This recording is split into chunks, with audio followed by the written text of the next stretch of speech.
We got another one of them. Popping at the mouth or the side of his neck when he pouts. No argument, no rebuttal from. He ain't from my town, I don't know him, so I'm guessing he's a clown. Welcome to 3 Count Commentaries. This is your host, MagMongoSlade. We'll be talking about Impact Wrestling from February the 17th, 2022. So we're gonna do a review of the show. We're also going to do previews and predictions of No Surrender, which will be on Saturday the 19th. But we're actually going to start the show with Josh Alexander. So Josh Alexander is out of Impact Wrestling. Yes, Josh Alexander's visa apparently expired, and he's been having trouble getting it renewed. So he had to leave the country. So his 3-year run with Impact is over. So this kind of explains why Josh Alexander wasn't in the main event scene. It also explains the storyline where Josh Alexander was sent home on television. So this is a big blow to Impact because they spent a lot of time on Josh Alexander, building him up and bringing in people for him to wrestle. And they told a really good story with him to get him to the top. And it seemed like there was something there, and maybe in the future there still will be, of there being something where he can come back and reclaim the title that he rightfully, well, he lost it, but he never really got a chance to run with it. And so there's still something on the table there, but he's a free agent now. So there was a joke on AEW Dynamite by Brandy Rose, who says that she only hired Ethan Page so they can get Josh Alexander. So is it possible that they're going to lose, that if Josh Alexander's visa situation gets cleared up and he gets brought back, that he's going to end up in AEW? I think he should go back to Impact personally. If when his visa situation is cleared, I think that there's still a great story to be told there. And I know he's got a family. You know, he probably should consider the money option of, you know, going to AEW or going somewhere else where the money might be better. That being said, you know, this is a big blow for Impact. And because he's been one of the guys that now a year and a half ago, this wouldn't have been a big deal, you know, because he wouldn't have been that important to the roster. I think he was just really getting started as a singles act about a year and a half ago. But now, after, you know, the lengthy run as X Division champion, the world title thing, all the big matches he's had on television, this is a big loss for them, you know. And this was a guy who was one of their guys, like a roster guy. This wasn't some, you know, dude that they brought in for a couple of, you know, cups of coffee. This was a regular roster guy that they lost here. So this is a pretty big deal. They handled it pretty well, where they kind of left it where he was sent home. So once everything is cleared, I think they expect him to come back. So that ought to be interesting. All right, so let's get into the show. So the show starts with Moose and Morrissey and their contract signing. Morrissey was not there. Moose laughs because he knows why Morrissey wasn't there. He beat him up the previous week. Moose signs the contract, says that Morrissey obviously won't be able to sign the contract. Scott D'Amore is willing to give Morrissey some time in order to sign the contract, even though the match was literally that Saturday. Thank Jesus. It's the miracle. Morrissey eventually showed up and beat the hell out of Moose. So they're continuing their feud. This is very interesting. I'm going to talk about this match later. Jay White cut a promo. He basically reiterated what he said before about Violent by Design, trying to be a makeshift version of the Bullet Club, and said that there may be some room in the Bullet Club for Violent by Design to wash clothes, do their laundry and stuff. That takes us to the main event, where Violent by Design, which featured Eric Young, Joe Doring, and Diener, lost to G.O.D. and Jay White, the Bullet Club. Pretty straightforward match with Jay White pinning Diener.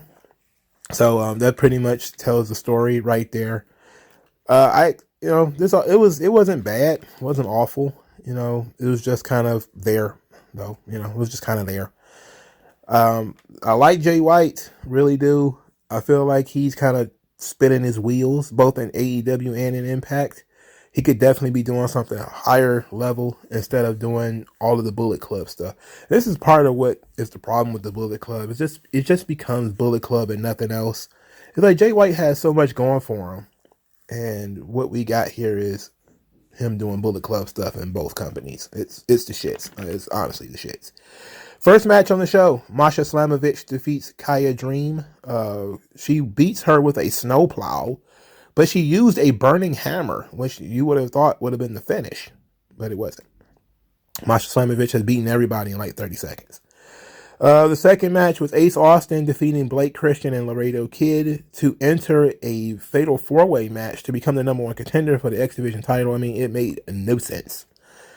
All three of these guys should have been in the X Division title match if we're going to have something more than a one-on-one. Watching old Impact, because I watch the TNA Tuesdays, and I've been watching a lot of Impact pay-per-views, it's amazing how much better the X Division was 10 years ago. You know, even was definitely better 20 years ago.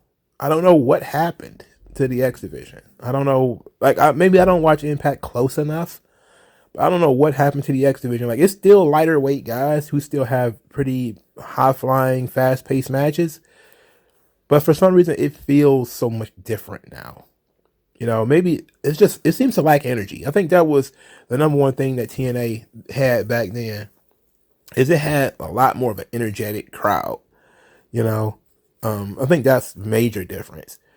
But Ace Austin wins the match with a springboard fold on Blake Christian. Great finish. Just wish Laredo Kid actually signed a contract to Impact, which is good. You know, I think that's pretty dope.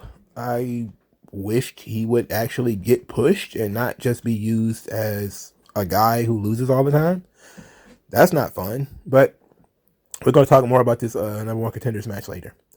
Rosemary cut a promo where she says she's offended by humans who call themselves monsters. She's talking about Jonah. And Jonah had defeated and destroyed Crazy Steve, but they said that was just research.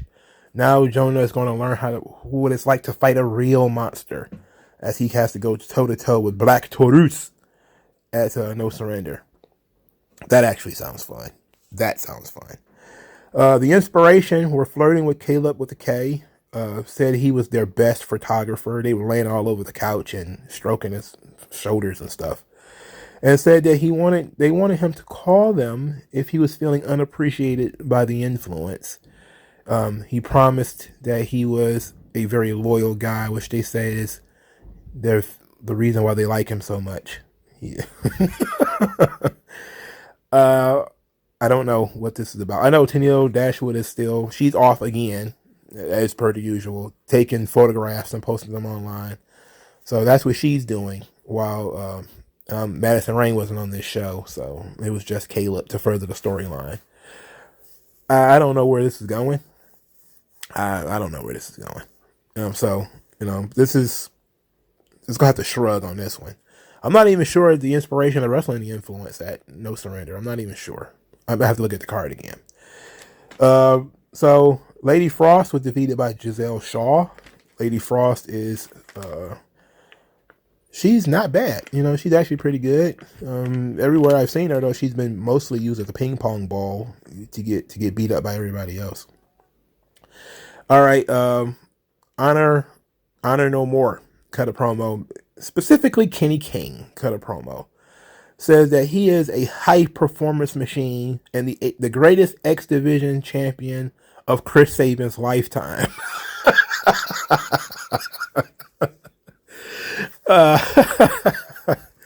And then said that Chris Sabin is just a dude with two bum knees, and so he's going to bow down to the King King. Kenny King wrestled Chris Sabin, and Chris Sabin wins with a cradle crucifix move. This was a pretty good match. I enjoyed this. I like Kenny King. I know a lot of people don't like Kenny King. I do. I think he's pretty good on the microphone. I think he's a pretty good wrestler. He has swag. He has charisma. I like Kenny King. So after the match, Maria Kanellis said that Chris Sabin is pretty good 1-to-1, but this is a cohesive unit. I don't know more. It's a cohesive unit, and they trust one another. then said that there's a person member missing from Team Impact. Steve Macklin wasn't out there with them. And said that they didn't attack Jonathan Gresham, but that one of them did.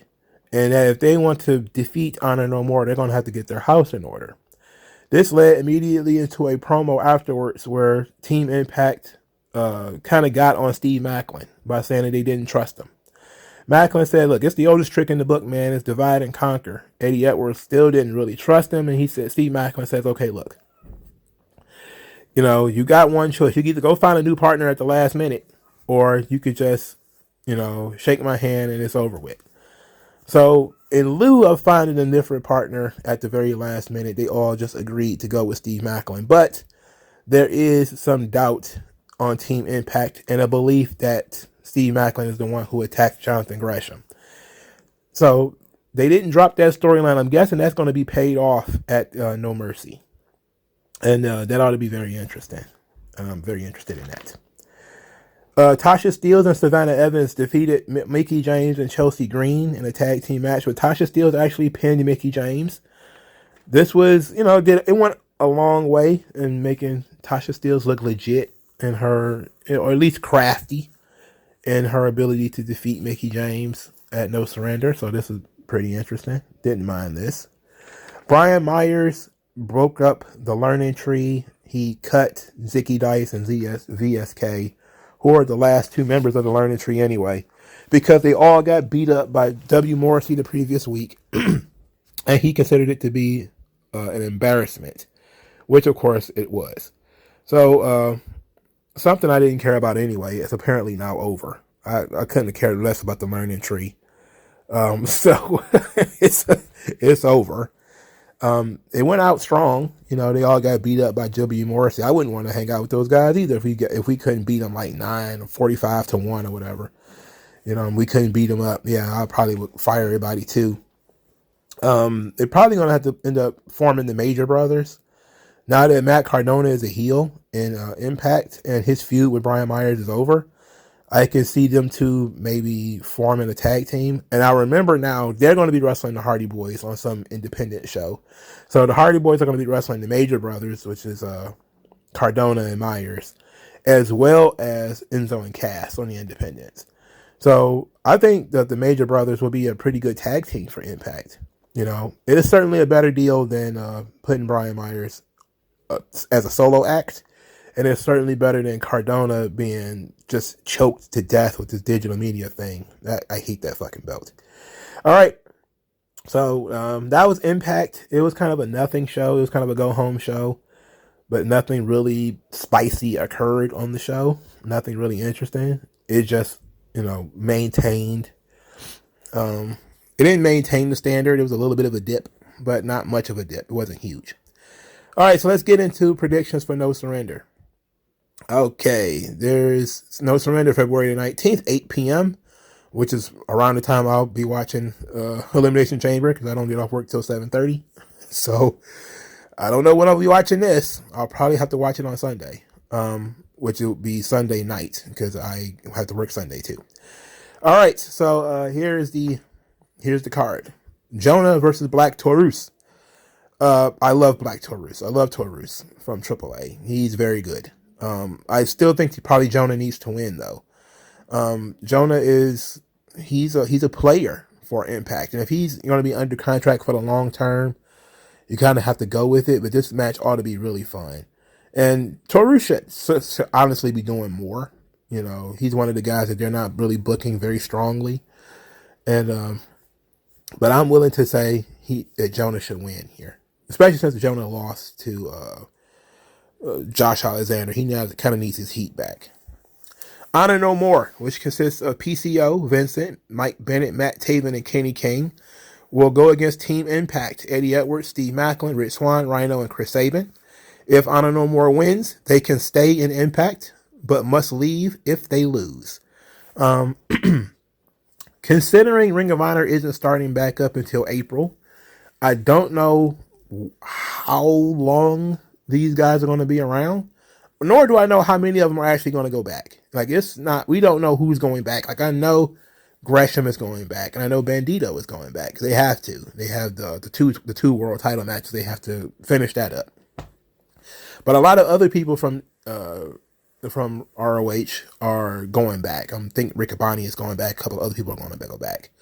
PCO is actually signed to Impact, so I'm thinking Honor No More is going to win. To be quite honest, Impact needs all of these guys, with the exception of Mike Bennett. Maybe they have no use for Mike Bennett, but they could use the influx of talent that they could get by Honor No More winning. Because if you look at Team Impact, it is a sad case. It is sad. Eddie Edwards, Rich Swann, Rhino,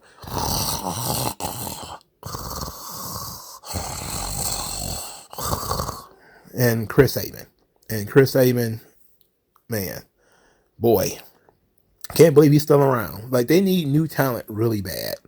And even though I'm not a big fan of Matt Taven and Mike Bennett, they are at least new to Impact. Okay, at least they're new to Impact. So I'm going to go with Honor No More. And hopefully those guys stick around. But we definitely need to get Vincent out of this situation. He is too good for this. And Kenny King. He's too good for this too. But Kenny King could do fine on his own. Jay White versus Eric Young. There's no reason for Jay White to lose this match. This is essentially Bullet Club versus Violent by Design. I expect for it to be some kind of brawl outside the ring, but this ought to be fun. Eric Young is not a bad worker. I just don't view him as highly as obviously Impact does. To put him in the match, to pick him to be the guy that wrestles Jay White is a bit of, it says a lot, that they're trying to put some emphasis on him, but I wouldn't have done that. But I definitely think Jay White's going to win. There's no reason for Eric Young to win this match. There's an open challenge. Deonna Purrazzo will defend, I believe, the Ring of Honor women's title, or is it the AAA women's title? I forgot to talk about her. She had a promo during the show where she says she's a champ and she has double the responsibility of Mickie James. And so she's going to give somebody an opportunity to wrestle for the titles. I don't know. Impact is the kind of place where they'll bring in somebody just to wrestle one match. So it's hard to tell who they'll actually bring in to have wrestle one match. But I'm guessing Deonna Purrazzo is going to win regardless of who the opponent will be. Of course, we got to figure out whether Deonna Purrazzo is going to be involved with this Honor No More thing. Is it entirely possible that whoever is going to be signed to the Ring of Honor women's division is going to come back and win the title from Deonna?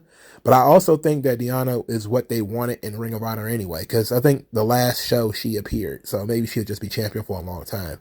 So it might be the Reina de Reinas title that be on the line, and it might be a woman from Mexico.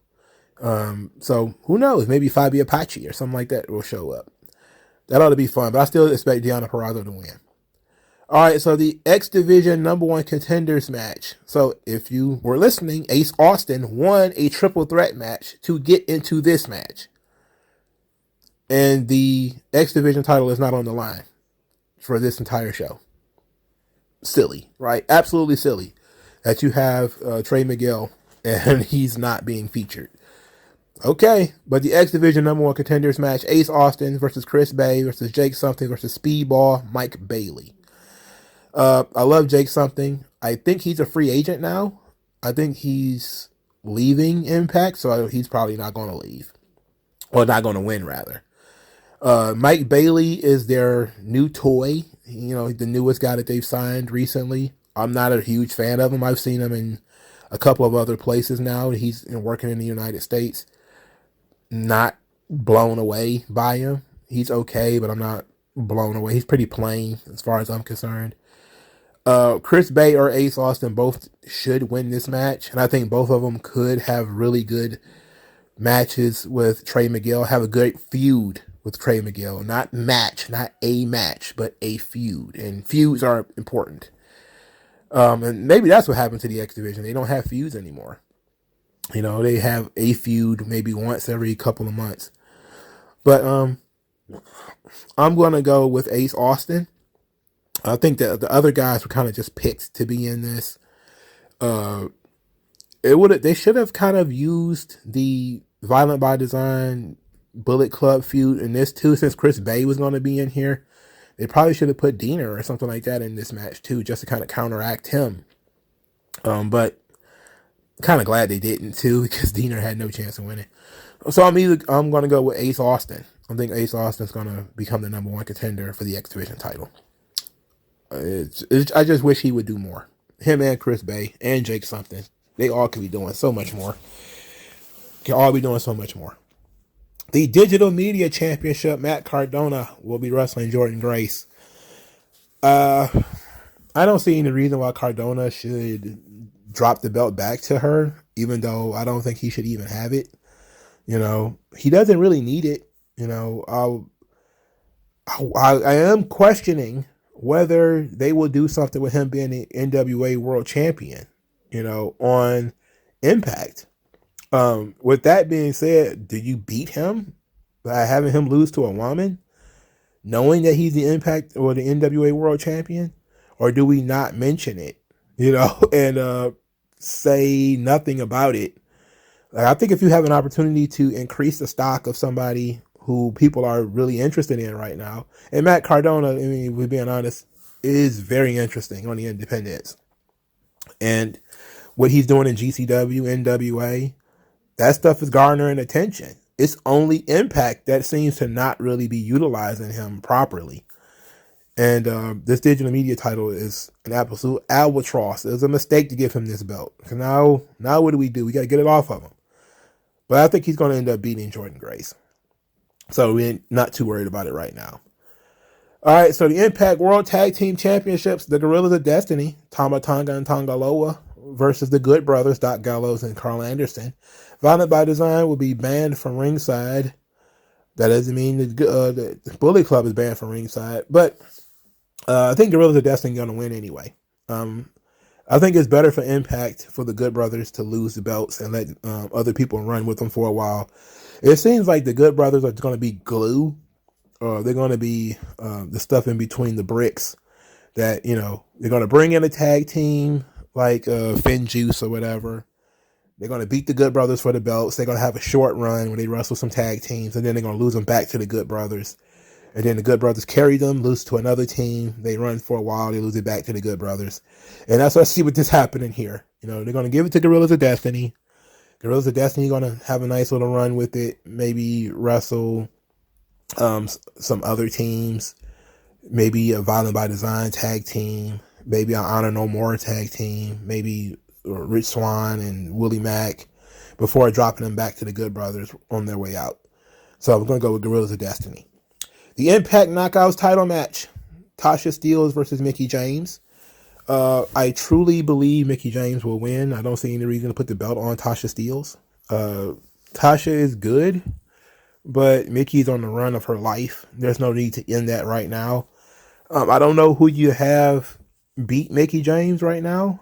I don't know who the top contenders would be, because the only other people who are super over in the women's division is Deonna Purrazzo, and she's wrestled Deonna 100 times already. And the Inspiration, that's a tag team, so I don't see either one of them beating her. I'm guessing Giselle Shaw. I'm guessing, maybe, but Giselle Shaw is, the less said the better. So I'm gonna go with Mickie James. Just keep the belt on her until we find somebody. Tasha Steelz could be good, but just leave the belt on Mickie. Impact World Title, Morrissey versus Moose. This would make sense to put the belt on Morrissey. They have been making him look like an absolute animal for the last several weeks. Him chasing guys down and beating them up. He's looked unstoppable. This has been the best a big man has been booked on a major wrestling promotion in a long time. Outside of Brock Lesnar or Roman Reigns, or maybe even Drew McIntyre. So outside of those three, Morrissey looks awesome, and he hasn't been losing a lot. They did make the mistake of having him get beat by Eddie Edwards. That was a mistake, but he's looked more like an absolute monster than most big men in the business. That would be a great win for Moose. And since he's sort of still new as a champion, this has been his first feud, has been with Morrissey. To drop the belt in his first feud probably wouldn't be a good idea. But Moose isn't really doing much for me as champion anyway. You know, it's kind of like the Moose train was already passed by the time he got the belt. It was kind of like he should have won the title a long time ago. And now he's finally getting it. I don't know. I'm going to stick with Moose, even though Morrissey probably should win. I'm gonna go ahead with Moose. I don't think they're gonna make any major changes before Rebellion in April, which I think is their actual big show. I think this one is just kind of like an Impact Plus thing. So we're gonna go with Moose. All right. So let me know what you guys think of the show. Josh Alexander leaving, the No Surrender card, in the comment section below. Like, share, and subscribe, and I'll talk to you guys later. Skin tone, so why attach yourself and piggyback the wealth you didn't earn or lack yourself? I'm telling you to own up to your own success and failures. It's a reason why these